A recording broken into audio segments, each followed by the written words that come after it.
Hello guys, welcome back to my YouTube channel. तो आज के इस वीडियो में मैं स्टार्ट करने वाला हूँ class 12th macro economics unit 2 money और बैंकिंग का पहला पार्ट, जो कि है चैप्टर 5 मनी। तो वीडियो को स्टार्ट करते हैं, मगर उससे पहले यदि आपने अभी तक मेरे यूट्यूब चैनल को सब्सक्राइब नहीं किया है तो प्लीज़ सब्सक्राइब कर दें, बगल में बेल आइकन को ऑन कर दें ताकि जब भी मैं वीडियोज़ डालूँ तो आप तक नोटिफिकेशंस पहुँच सके। और वीडियोज़ को लाइक कर दें, अपने दोस्तों के साथ शेयर करें, और यदि कोई भी डाउट है तो आप कमेंट सेक्शन में मुझसे पूछ सकते हैं। तो चलिए वीडियो को स्टार्ट करते हैं। तो चैप्टर 5 जो मनी है, बहुत सिंपल चैप्टर है, तुरंत स्टार्ट करेंगे तुरंत ख़त्म हो जाएगा। तो इसमें पहला कॉन्सेप्ट है बार्टर एक्सचेंज, जो कि आप सभी जान रहे होंगे, एक बार समझ लेते हैं। It refers to exchange of goods for goods. ऐसा यदि हम लोग करते हैं कि बाज़ार में जाते हैं, कोई भी गुड्स लेके दूसरे बंदे को गुड्स देते हैं और उसके बदले उससे गुड्स एक्सचेंज कर लेते हैं, तो वैसा एक्सचेंज को हम लोग बोलते हैं बार्टर एक्सचेंज। मतलब एक बंदे को गुड्स लेना और उससे गुड्स कलेक्ट करके घर लेके आ जाना, अदला बदली कर लेना, इसको हम लोग बोलते हैं बार्टर एक्सचेंज। फिर दूसरा टर्म आता है जो कि है बार्टर इकोनॉमी। बार्टर इकोनॉमी का मतलब है कि ऐसा कंट्री या ऐसा इकोनॉमी जहां पर टोटल बार्टर के टर्म में एक्सचेंज होता हो, कोई भी मॉनेटरी एक्सचेंज नहीं होता हो और सारा जगह बार्टर एक्सचेंज होता हो पूरा कंट्री या पूरा इकोनॉमी में, तो उस तरीके के इकोनॉमी को बोलते हैं बार्टर इकोनॉमी। तो चलिए इसका डेफिनेशन देखते हैं। It refers to an economy where there is direct barter of goods and services. पूरा बार्टर एक्सचेंज के तौर पे पूरा इकोनॉमी में प्रिवेल करता है। इसका दूसरा भी नाम है जो कि है सीसी इकोनॉमी। सी का मतलब यहाँ है कम्युनिटी, यानी इसका मतलब है कम्युनिटी के टर्म्स में कम्युनिटी को एक्सचेंज करना एक इकोनॉमी को, इसलिए इसका नाम पड़ गया सीसी इकोनॉमी। दूसरा नाम है इसका बार्टर इकोनॉमी। तो जब बार्टर एक्सचेंज कोई भी इकोनॉमी में या पूरे देश या पूरे संसार में प्रिवेल कर रहा था, तो लोगों को बहुत सारा दिक्कत का सामना करना पड़ रहा था। तो अब हम लोग देखते हैं limitations of barter system. Limitations का मतलब है डीमेरिट्स ऑफ बार्टर सिस्टम। मतलब बार्टर सिस्टम जब चल रहा था तो लोगों को क्या क्या दिक्कत का सामना करना पड़ रहा था, जिसके कारण बाद में मनी आया। तो पहला डीमेरिट है बार्टर सिस्टम का lack of double coincidence of want. तो ये लिमिटेशन मैं आपको एक एग्जांपल से समझाता हूँ। तो सपोज ए है एक आदमी और बी है दूसरा आदमी। तो बी के पास वीट है, ए के पास राइस है। ए को चाहिए वीट जो कि बी के पास है, और बी को चाहिए राइस जो कि ए के पास है। एक्सचेंज इजी हो गया, आराम से बार्टर एक्सचेंज सिंपल सेटिस्फाई कर गया दोनों का वांट, दोनों का नीड को, ए और बी का। मगर अब दूसरी कंडीशन देखते हैं, जहां बी के पास शूज़ है, बी के पास वीट नहीं है, बी के पास शूज़ है। अब देखते हैं कि ए जो बंदा था उसको तो चाहिए था वीट और उसके पास था राइस। तो ए को चाहिए था वीट मगर बी के पास शूज़ है, और बी को चाहिए था राइस जो कि ए के पास है। तो यहाँ हम देख रहे हैं कि बी का जो नीड्स है, बी का जो वांट्स है, वो सेटिस्फाई ए के साथ कर रहा है, मगर ए का जो नीड था कि उसको वीट चाहिए था वो बी के पास मौजूद नहीं है। तो यहाँ एक्सचेंज नहीं हो पाएगा। तो वही यहाँ बोल रहा है कि डबल कोइंसिडेंस होना ए और बी एग्जाम्पल के तौर पे ए और बी के टर्म्स में बहुत ही मुश्किल है। मतलब म्यूचुअल कोइंसिडेंस होना कहीं भी बहुत मुश्किल है, जरूरी नहीं है कि कहीं भी मिल जाए। तो इसके कारण होता क्या है कि इसके कारण लोग इधर से उधर ज़्यादा ट्रैवल करते हैं, जिसके कारण ट्रेडिंग कॉस्ट बहुत ऊपर चले जाता है। तो पहला डिमेरिट और मेजर डिमेरिट था कि lack of double coincidence of want, यानी म्यूचुअल कोइंसिडेंस होना बहुत ही मुश्किल होता था बार्टर एक्सचेंज में। फिर दूसरा है lack of measure of value. आज हम लोग कोई भी सामान बाजार में लेने जाते हैं, मान लीजिए चावल या राइस लेने जाते हैं, तो हम लोग को मालूम है कि 2 kg राइस का 2 kg राइस का दाम 120 रुपीज़ है। तो 120 रुपीज़ देते हैं, 2 kg राइस लेके आ जाते हैं। मगर जब बार्टर एक्सचेंज था तो ये मेजर ऑफ वैल्यू राइस का बहुत मुश्किल हो जाता था कि किस टर्म्स में हम लोग राइस को मेज़र करें या कोई भी कमोडिटी को किस टर्म्स में मेज़र करें। तो lack of measure of value बहुत ही दिक्कत का सामना करना पड़ रहा था बार्टर एक्सचेंज में। ये दूसरा डिमेरिट या लिमिटेशंस है बार्टर एक्सचेंज का। फिर तीसरा है lack of standard deferred payment. Deferred का मतलब होता है फ्यूचर। मतलब बार्टर एक्सचेंज में फ्यूचर पेमेंट करना बहुत मुश्किल हो रहा था। यानी आज यदि हमको हम लोग किसी से लोन लेते हैं, यानी 1 लाख रुपीज़ का लोन लिया, तो 1 साल बाद वापस करना इजी है। 1 लाख तुरंत लूँगा किसी से या खुद से ही वापस कर दूंगा, उसका क्वालिटी नोट्स का नहीं गिरने वाला है, उसका टर्म्स जो है, उसका वैल्यू जो है वो भी डिटोरिएट नहीं करने वाला है मत। और जब बार्टर एक्सचेंज चल रहा था, मान लीजिए यदि किसी ने किसी से टमाटर लिया है 1 साल के लिए, तो आप समझ लीजिए आपकी 1 साल बाद वो टमाटर का क्या होने वाला है, वो ऐसा क्वालिटी रहेगा नहीं, उसका डिटोरिएट कर जाएगा। तो वही बोल रहा है standard deferred payment, future payment करना बहुत मुश्किल हुआ जा रहा था बार्टर एक्सचेंज में। और लास्ट है store of value, lack of store of value. तो स्टोर ऑफ वैल्यू भी बहुत मुश्किल हो रहा था, इसमें टाइम भी लगता था, लोगों को एफर्ट भी लगता था। एग्जाम्पल से समझते हैं, यदि किसी को एक सेम टोमेटो स्टोर करना है, तो टोमेटो क्या है कि एक पेरिशेबल गुड्स है, इसका ड्यूरेबिलिटी जो है कुछ दिन तक चलता है, फिर उसके बाद ख़राब हो जाएगा। तो लोग कैसे इसको स्टोर करें। मगर यदि आज मनी को देखते हैं, मनी को यदि हम कहीं भी स्टोर करते हैं तो वो 1 साल बाद भी वैसे ही रहेगा, 2 साल बाद भी वैसे ही रहेगा, 3 साल बाद भी वैसे ही रहेगा। तो वही है चौथा लास्ट लिमिटेशंस बार्टर सिस्टम का, कि lack of store of value. Store करना कोई भी चीज़ को नामुमकिन हुआ जा रहा था, लोगों को बहुत दिक्कत का सामना करना पड़ रहा था। तो ये 4 मेजर ड्रॉबैक्स है, मेजर लिमिटेशंस है, मेजर डिमेरिट्स है बार्टर एक्सचेंज का। पहला है lack of double coincidence of want, दूसरा है lack of measure of value, तीसरा है lack of standard deferred payment, और चौथा है lack of store of value. तो ये हमारा पहला पार्ट मनी चैप्टर का, जो कि था बार्टर एक्सचेंज के ऊपर, बार्टर इकोनॉमी के ऊपर और लिमिटेशंस के ऊपर, ख़त्म होता है। और अब हम लोग आगे देखेंगे कि नेक्स्ट टॉपिक हमारा मनी है, फिर मनी कैसे आया, मनी में ये ड्रॉबैक्स कैसे सॉल्व हुए, तो वो हमारा नेक्स्ट टॉपिक है। तो चलिए नेक्स्ट टॉपिक की ओर बढ़ते हैं। इससे पहले आप इसको नोट कर लें या स्क्रीनशॉट ले लें। तो चलिए मिलते हैं नेक्स्ट कॉन्सेप्ट में। तो चलिए अब मूव करते हैं हमारे नेक्स्ट टॉपिक में, जो कि है मनी। तो पहले हमने देख लिया कि बार्टर एक्सचेंज क्या होता है, फिर देखा बार्टर इकोनॉमी क्या होता है, फिर देखा लिमिटेशंस ऑफ बार्टर एक्सचेंज। तो जब बार्टर एक्सचेंज देखा, बार्टर इकोनॉमी देखा, और उसके बाद देखा कि क्या क्या पब्लिक को दिक्कत का सामना करना पड़ रहा था बार्टर एक्सचेंज में, तो उसके बाद ही मनी का कॉन्सेप्ट लाया गया कि मनी क्या है।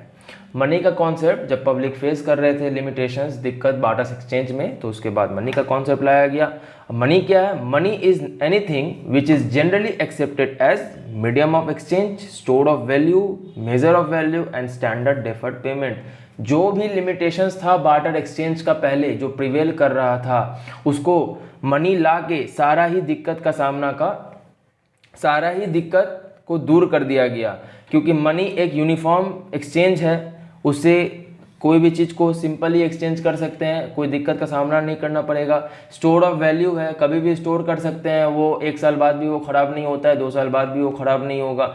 मेजर ऑफ वैल्यू है, हर चीज़ का मनी के टर्म्स में अब वैल्यू होता है, ना ही कोई गुड्स को गुड्स के टर्म में वैल्यू करते हैं हम लोग, हर चीज़ को अब मनी के टर्म्स में वैल्यू करते हैं। और लास्ट है स्टैंडर्ड डिफर्ड पेमेंट। और यदि फ्यूचर में पैसा भरते हैं या पैसा किसी को देते हैं, तो वो पैसा सेम पैसा ही रहेगा, ना ही वो ख़राब होगा, ना ही उसका वैल्यू गिर जाएगा या क्वालिटी गिर जाएगा। तो ये सब जो भी लिमिटेशंस था बार्टर एक्सचेंज का, उसको मनी को ला के वो सारा लिमिटेशंस दूर कर दिया गया। तो फंक्शन जो होता है मनी का सेम यही है, फंक्शन जो है मनी का सेम, जो लिमिटेशंस था बार्टर एक्सचेंज का उसको दूर कर दिया गया, वही मनी का फंक्शन बन गया। तो पहला है medium of exchange. Medium of exchange इसका मतलब है कि आज हम मार्केट में कुछ भी एक्सचेंज करते हैं, मान लीजिए हमको राइस लेना है, तो मार्केट में गए, राइस परचेज किए, 1 kg राइस परचेज किए, और 1 kg का वैल्यू, 1 kg का यूनिट हम लोग मनी के टर्म्स में पेमेंट कर देते हैं। फिर दूसरा है store of value. Store of value का मतलब है कि यदि मनी को हम लोग स्टोर करते हैं तो वो 1 साल बाद भी वही रहेगा, 2 साल बाद भी वही रहेगा, खराब मनी होने से रहा। और बार्टर एक्सचेंज में जब स्टोर ऑफ वैल्यू कोई भी चीज़ को स्टोर करते हैं तो उसका एक फिक्स टाइम होता है, उसके बाद वो खराब हो जाता है। फिर तीसरा है major of value. Measure of value, तो पहले बहुत सारा दिक्कत का सामना करना पड़ रहा था कि एक गुड्स को दूसरे गुड्स के यूनिट में कैसे मेज़र करें, तो दिक्कत हो रहा था। तो अब जो मनी आ गया, मनी को सिंपली हम लोग मेज़र ऑफ वैल्यू कर लेते हैं कि कोई भी गुड्स को हम लोग एक यूनिफॉर्म बॉडी जो कि मनी है उसके टर्म्स में अब मेज़र करते हैं। हम लोग ना कोई गुड्स के टर्म्स में मेज़र करते हैं, जैसे अब गोल्ड लेना है तो गोल्ड का अलग मॉनेटरी वैल्यू है, राइस लेना है राइस का अलग मॉनेटरी वैल्यू है। तो अब हम सारा मेज़र मनी के वैल्यू में करते हैं। लास्ट है standard deferred payment. Standard deferred payment, तो स्टैंडर्ड डेफर्ड पेमेंट जैसे पहले मैंने आपको बताया, डेफर्ड का मतलब होता है फ्यूचर। तो फ्यूचर में यदि मनी को हम लोग पेमेंट किसी को करते हैं तो उसका वैल्यू सेम वैसे का वैसा ही रहेगा, ना ही उसका क्वालिटी गिरेगा ना ही उसका क्वांटिटी गिरेगा। जो पहले था वही फ्यूचर में भी रहेगा। तो वही जो लिमिटेशंस बार्टर एक्सचेंज में प्रिवेल कर रहा था उसको मनी को लाके सारा ही लिमिटेशंस को दूर कर दिया गया और वही उसका फंक्शंस भी बन गया। तो अब एक लास्ट टॉपिक हमारा बच रहा है जो कि है मनी सप्लाई, उसको हम लोग देखते हैं और चैप्टर को जल्द से जल्द फिनिश करते हैं। और अब आप इसका स्क्रीनशॉट भी ले सकते हैं, नोट भी बना सकते हैं। तो चलिए मूव करते हैं हम लोग नेक्स्ट कॉन्सेप्ट में जो कि है मनी सप्लाई। तो चलिए देखते हैं हमारा लास्ट टॉपिक मनी चैप्टर का जो कि है मनी सप्लाई। मनी सप्लाई एक सिंपल कॉन्सेप्ट है, ज़्यादा दिमाग लगाने का कॉन्सेप्ट नहीं है। 1 मार्कर्स में आता था पहले, इस बार भी वैसे ही आएगा, आपको समझना है और उसके बाद एक पोर्शन है जो कि आपको एज इट इज़ लर्न कर लेना है। तो मनी सप्लाई होता क्या है? It refers to total volume of money, बहुत इंपॉर्टेंट है, total volume of money held by public at a particular point of time. Total volume of money का मतलब सारा पैसा हेल्ड बाय पब्लिक, पब्लिक के पास जो है eight a particular point of time, मतलब आज के वक्त में, तो उसको हम लोग बोलते हैं money supply. Particular point of time आपको नोट करना चाहिए। पर्टिकुलर पॉइंट ऑफ टाइम, यदि आप नेशनल इनकम चैप्टर 1 पढ़ चुके हैं तो पर्टिकुलर पॉइंट ऑफ टाइम का मतलब होता है स्टॉक कॉन्सेप्ट।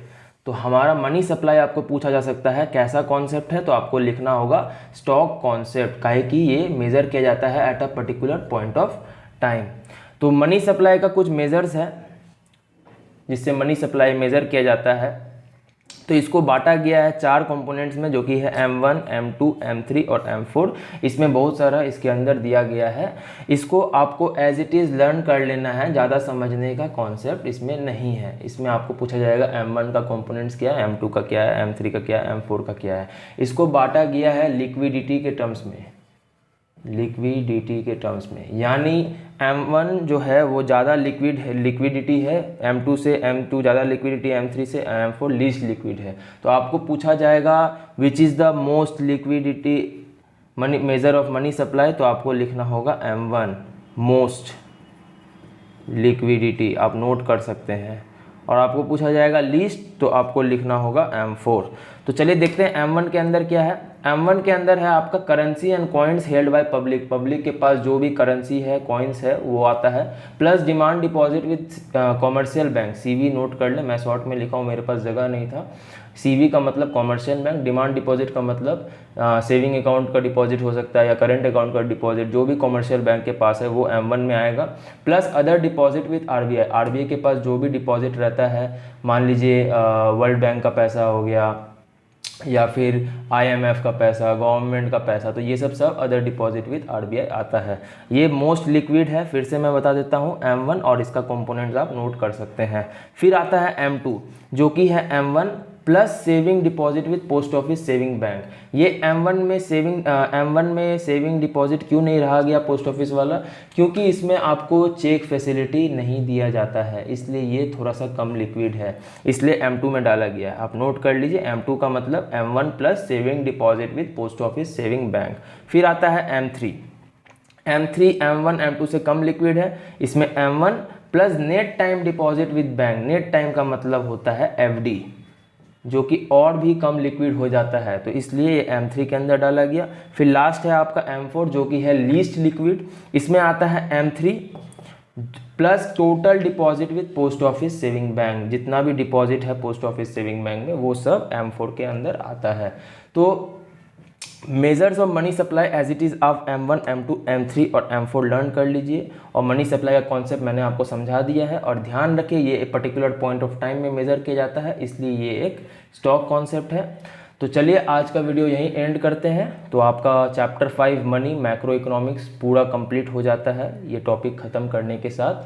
तो आशा करता हूँ मैं ये वीडियो आपको पसंद आया है और आप इसका स्क्रीनशॉट भी अब ले सकते हैं। तो चलिए वीडियो को एंड करते हैं। तो उस जाने से पहले प्लीज़ चैनल को सब्सक्राइब कर दें, वीडियोस को लाइक करें, अपने दोस्तों के साथ शेयर करें, बेल आइकन ऑन करना ना भूलें ताकि जब भी हम लोग वीडियोस डालते हैं तो आप तक नोटिफिकेशंस पहुंच सके। और कोई भी डाउट है तो आप नीचे कमेंट सेक्शन में मुझसे पूछ सकते हैं। तो चलिए, thank you for watching this video, bye.